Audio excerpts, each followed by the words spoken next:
नमस्कार दोस्तों, मैं राजकुमार मौर्य। बहुत बड़ी खबर आ चुकी है बिहार की राजनीति से, नीतीश कुमार को लेकर, भारतीय जनता पार्टी को लेकर। खबर क्या है दोस्तों? खबर है कि बीजेपी बिहार में अपना मुख्यमंत्री बनाने जा रही है, नीतीश कुमार को हटाने जा रही है। ऐसा मैं नहीं कह रहा हूं, बिहार के वरिष्ठ नेता कह रहे हैं। कैसे बीजेपी अपना मुख्यमंत्री बनाएगी? सबसे पहले इस गणित को समझते हैं। इस गणित को आपको बताते हैं, बेहद आसान है। बिना नीतीश कुमार के बीजेपी सरकार बनाने में सक्षम है। आप सबको पता है कि बीजेपी सबसे बड़ी पार्टी है बिहार में, जिसके पास 89 विधायक हैं। उसके बाद चिराग पासवान की पार्टी के 19 विधायक हैं। चिराग पासवान मोदी के हनुमान हैं। उसके साथ ही साथ दोस्तों राष्ट्रीय लोक मोर्चा के 4 विधायक हैं, उपेंद्र कुशवाहा के। उसके बाद 5 विधायक हैं दोस्तों जीतन राम मांझी के। इन सब को अगर आप टोटल कर देंगे तो संख्या जो हो जाएगी 117 की संख्या 100% हो जाएगी।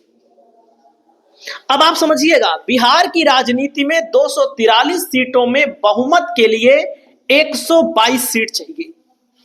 122 सीट चाहिए बहुमत के लिए, और 17 है, 5 और चाहिए। 5 की व्यवस्था कौन करेगा? 5 की व्यवस्था अमित शाह करेंगे, जिसके मास्टर हैं अमित शाह। अब 5 कहां से आ सकते हैं? कौन आ सकता है? आप सबको पता है कि कांग्रेस के 6 विधायक कब टूट जाएंगे, किसी को पता नहीं है। जहां पर विधायक दल कमजोर होता है, उसके टूटने की संभावना ज्यादा होती है। जैसे 6 हैं, मान लीजिए 6 का 2/3, 2/3 ना, 6 दूनी 12, 4 विधायक अगर बीजेपी के पास चले आए तो कांग्रेस भी कुछ नहीं कर सकती है। कांग्रेस के बचे हुए 2 विधायक भी कुछ नहीं कर सकते हैं। उनकी सदस्यता पर कोई दिक्कत नहीं होगी। और कांग्रेस के विधायक कितना टूटते हैं, किसी से बताने की जरूरत नहीं है। तो कांग्रेस में इतना तो यहां से ले आया जा सकता है। 6 विधायक को लेकर चर्चाएं हैं। 1 बसपा का विधायक है, 5 ओवैसी के विधायक हैं, और दोस्तों 1 विधायक आईपी गुप्ता हैं, और 1 सीपीआई का विधायक, 2 सीपीआई एमएल का विधायक। तो इन 5 की व्यवस्था करने में बीजेपी को कितना समय लगेगा, आप जान लीजिए। अब बीजेपी को लेकर यह चर्चा क्यों छिड़ी? क्योंकि बीजेपी ने अपना विधानसभा अध्यक्ष यानी कि स्पीकर बना लिया है। अपनी ताकत को बीजेपी ने बढ़ा लिया है। और कौन कौन से नेताओं ने दावा किया है कि बीजेपी अपना मुख्यमंत्री बनाएगी, उन नेताओं के नाम भी देख लीजिए।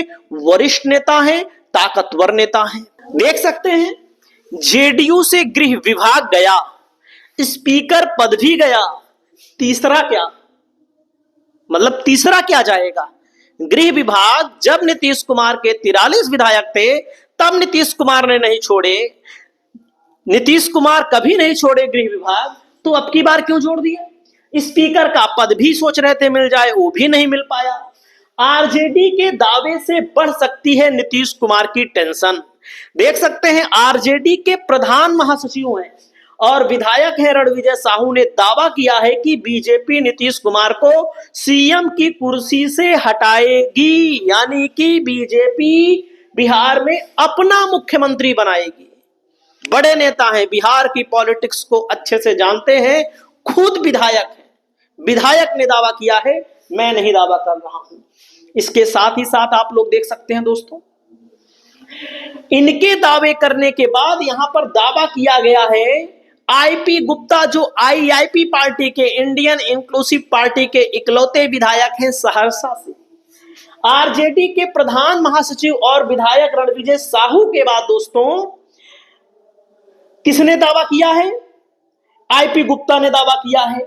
और रणविजय साहू ने यह भी कहा, जेडीयू से बीजेपी ने ले लिया सब कुछ। 2 डिप्टी सीएम भी बीजेपी से हैं। बीजेपी बड़ा भाई है। उन्होंने कहा कि मध्य प्रदेश, महाराष्ट्र, कई राज्यों में बीजेपी खेला कर चुकी है, उसी तरह बिहार में होगा। दोस्तों आईपी गुप्ता ने भी ऐसा ऐलान किया है, ऐसा दावा किया है। दूसरी ओर महागठबंधन में शामिल आईपी गुप्ता के अध्यक्ष और आईआईपी के अध्यक्ष और विधायक आईपी गुप्ता ने भी इसको लेकर दावा किया है। आईपी गुप्ता ने कहा है, नीतीश कुमार को सीएम की कुर्सी से बीजेपी हटाएगी, बिहार में अपना मुख्यमंत्री बनाएगी, गृह विभाग 2 डिप्टी सीएम के बाद स्पीकर बीजेपी का हो गया, बीजेपी अपनी सरकार बनाएगी, यानी कि अपना मुख्यमंत्री बनाएगी। बीजेपी ने क्या बोला है? बीजेपी बोल रही है कि विपक्ष भ्रम फैला रहा है। जाहिर सी बात, बीजेपी थोड़ी ना कहेगी, चोर थोड़ी ना कहता है कि हम चोरी करने जा रहे हैं। हम बीजेपी को चोर नहीं कह रहे हैं, लेकिन बीजेपी अगर कोई काम करेगी, कोई दिक्कत करेगी, कोई अपना प्लान बनाएगी तो सबको बताकर थोड़ी बनाएगी। दोस्तों, यहां पर देख सकते हैं महागठबंधन के नेता भले ही ऐसा दावा कर रहे हैं, लेकिन बीजेपी निश्चिंत है कि ऐसा कुछ नहीं होने जा रहा है। पूरे मामले पर बीजेपी के विधायक संजीव कुमार चौरसिया ने कहा, नीतीश कुमार मुख्यमंत्री रहेंगे, गृह विभाग 2 डिप्टी सीएम का पद, स्पीकर का पद सब आपसी सहमति से हुआ है, विपक्ष भ्रम फैला रहा है। तो दोस्तों, निर्विरोध चुने गए प्रेम कुमार जो बने हैं 9वीं बार के विधायक हैं, 1995 से लगातार विधानसभा का चुनाव जीत रहे हैं और इनको स्पीकर बनाया गया है। और बीजेपी की बड़ी राजनीतिक ताकत में आप लोग देख सकते हैं, स्पीकर पद संभालने के बाद बीजेपी न केवल सदन में मजबूत हो गई है, बल्कि प्रशासनिक स्तर पर भी उसका प्रभाव बढ़ेगा। यह स्पष्ट हो गया है कि मौजूदा सरकार में बीजेपी बड़ा भाई की भूमिका निभा रहा है। जहां सत्ता की चाबी उसके हाथों में अधिक मजबूती से आ गई है। बिहार की राजनीति में यह बदलाव आने वाले दिनों में कई नए समीकरणों को जन्म दे सकता है। हो सकता है यह भी कि बीजेपी आरजेडी से समर्थन ले ले। वो आरजेडी के पास बचा ही क्या है? आरजेडी के पास खोने के लिए कुछ नहीं है। जो होगा अब आने वाले समय में पाने के लिए ही होगा। 25 विधायक लेकर के आरजेडी करेगी क्या?